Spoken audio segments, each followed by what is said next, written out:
Hi, you guys. This is Christina BX, and I'm coming in with another one.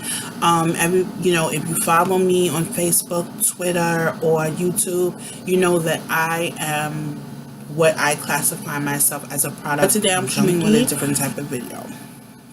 It's not going to be long, but it's just going to be my thoughts. Everyone is putting their thoughts out there about what's happened over the last I understand it if you don't want to watch this video. I do understand if you do decide to close it and just don't comment, but I do really think that I need to get some things out there, my thoughts on what's happening in the world. This is regarding the two black men that were both killed by a police officer in police involved shootings, and also the 5 officers that were killed in Dallas and the other 7 officers that are now injured or have been injured. To all the families, no matter what position in life you are, no matter what happened, I do believe that that I hope that the families of all these people are safe and well and doing as best as they can during this time. And my heart does bleed and go out. I think there are a few dynamics in what has transpired in the last 72 hours that are not discussed on mainstream media. And there are a lot of other things that are not discussed as far as why this divide is so great and why no one can see eye to eye and why there are angry people on both sides of the spectrum. There is definitely a key part of our society that is not involved in these discussions. And I did hear one correspondent, and I can't remember who it was, that did really put out there what the issue is. And, the police is saying, that we've reached out, we're in the communities, and we do this and we do that, and blah, blah, blah, blah. Dallas was a great state, and they, the police force is diverse, and they go out into the communities and this and that. This correspondent had a very good explanation for that. He said that the ones who are the direct impacted group within society, that are the ones who are impacted by police violence, police injustices, are the ones who are not at the table at the time that the discussions I've had of peace and tranquility. What I mean is, there is a definite class of people no one wants to talk about. No one wants to talk about this class of people. No one wants to talk about this particular group. I am talking about the group in the inner cities that live in those dark places that no one wants to talk about. These are the young adults that can range from anywhere from 10 years old to as old as 25, 26, 27, 28, and beyond. These are the children that grew up and were raised in the stop and frisk era. I don't think that anyone has referred back to that time within Black communities, minority communities, that minorities had to deal with for many years. That a lot of the ones that are now on the street protesting were raised in the stop and frisk era within New York City. So many people have forgotten that. Many people have forgotten that it's been less than, it's only been a couple of years since stop and frisk went out of the window. So you have to understand that many young people were raised with what the police wanted, especially in New York City, and I'm primarily talking about New York City because that's where I live. So what you have here is you have a generation of young adults that were raised in a society that basically said, we want you to fear us. And this came from the police department in New York City. This came from Bloomberg and Giuliani in those days, and with Commissioner whoever was commissioner at the time, I don't remember. They were empowered with having the thought that if you were a minority citizen and you lived in a certain walk of life, and if you lived in a certain place, every time you stepped out of your doorway, they wanted you to fear the police department, because they felt that that was a deterrent to prevent young men and young women from leaving their house with weapons and drugs and so on and so forth. So this was their policy that they put into place. They wanted young people to fear them. It's funny how people forgot that in New York City 10, 15 years ago, they actually had a group of undercover officers that actually went around into the communities to basically approach minorities in these communities and basically say, what is in your pocket? What are you up to? What are you... And basically, this was the type of society the police built, at least in New York City. So when you talk about, the rhetoric that's on TV now, and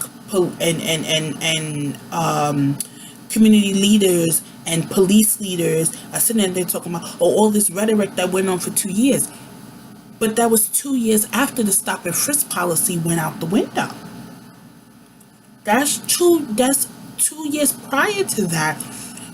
Police officers could stop any young minority, male or female, walking down the street doing absolutely nothing. They had a right and a policy to stop any individual that they deemed could possibly be a threat, and use the stop and frisk policy to protect that.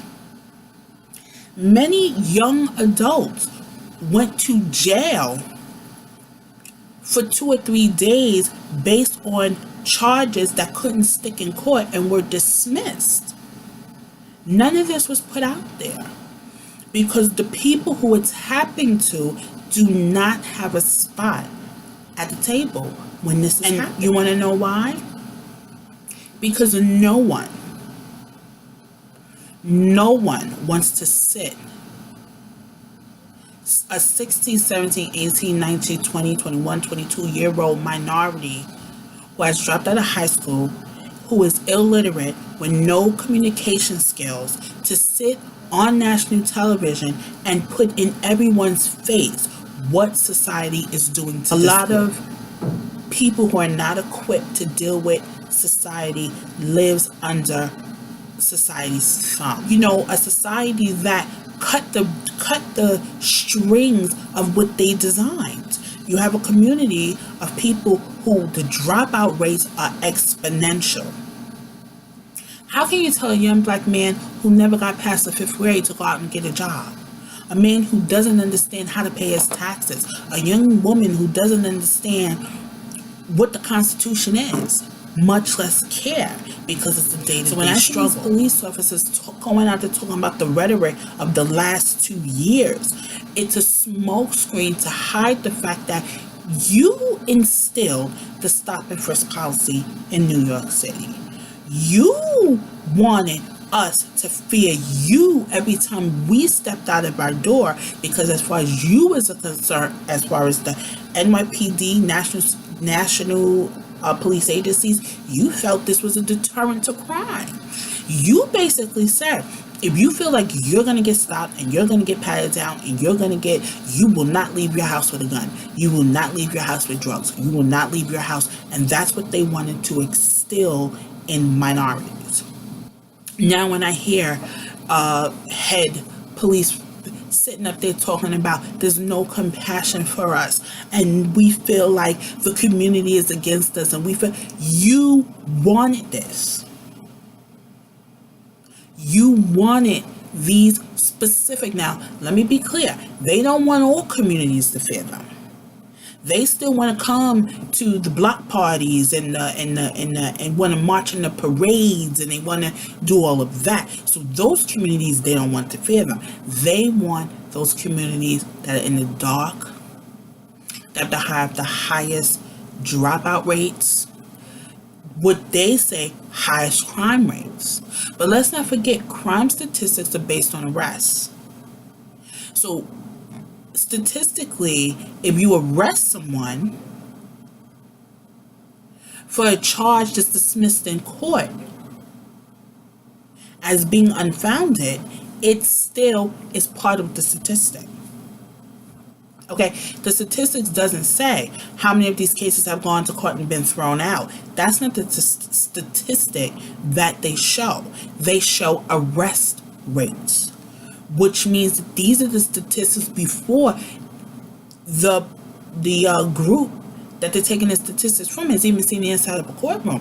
This is how many cases police have arrested someone and literally processed them, wrote their name down, age, date, and nature of what crime they feel they committed, and then they add that to the statistic. But then this person can go to court and the judge could dismiss it, and that is not part of the statistic. I think that that is important for us as a whole society to not just decide to paint anyone with a brush.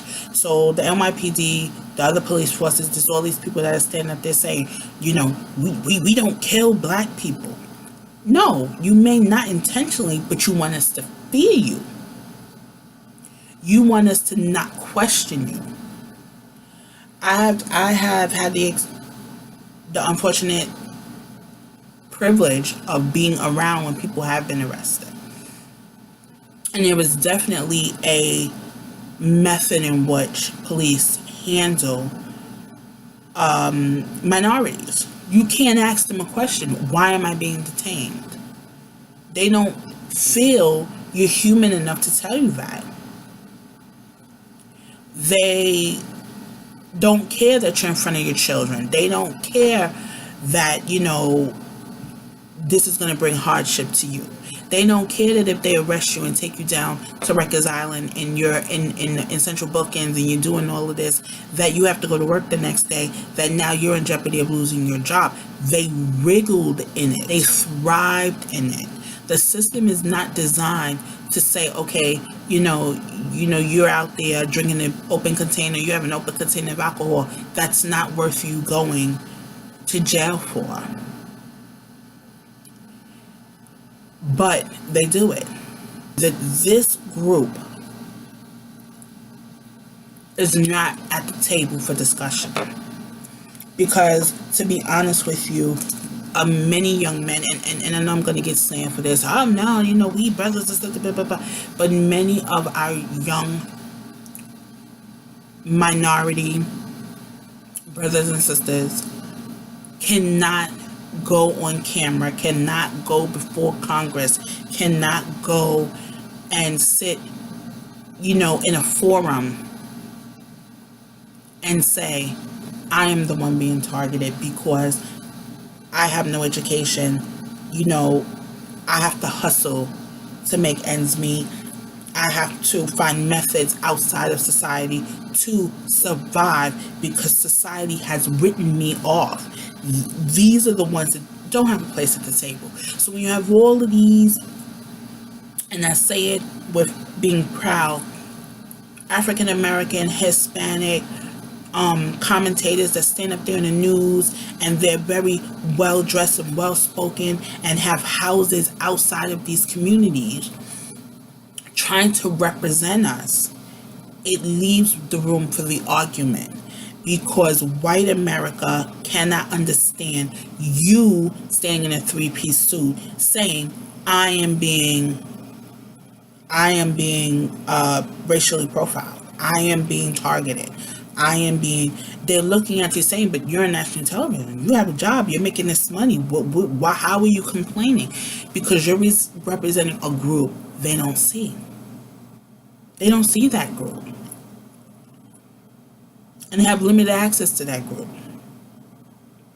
The group of young minorities that do not have options. And those are the ones that are frustrated. And those are the ones that are angry. Kids are more worried about what they're going to eat at night than they worry about books and going to school and people making it hard for them to get a good education. So I think that if you're going to talk about a class or you're going to talk about a group, that group must be represented. And if you're not going to pull out what is unpleasant, if you're not going to pull out what is wrong, the gap will remain because you're not. And like I said, this commentator said, the ones that need to be at the discussion table are the ones that are not at the discussion table. The ones that are at the discussion table know their rights. These are the ones that are driving the cars, that live in the neighborhood, that know the police officers, who the police officers know, I'm not going to stop that person. Those are the ones who are sitting up there having these discussions. But that the young black man that's on the corner selling CDs is the one that's not at the table. The gentleman that's selling cigarettes outside of a convenience is not at the table. The young man who's standing on the corner that gets chased to his house, that gets gunned down by police, is not at the table. These people were never approached to give what they go through on a daily basis. Another correspondent said it perfectly. This is going to be a long, hot summer. And I think what she means by that is this is not going to go away. Where it's going to end, we don't know. Communities are going to be enough to stop the violence. Are police officers going to be expected to go above and beyond, to look above being targeted and shot at? Are minorities going to feel safe? The retaliation from police officers are not going to happen. I don't think that anyone can answer that question at this point.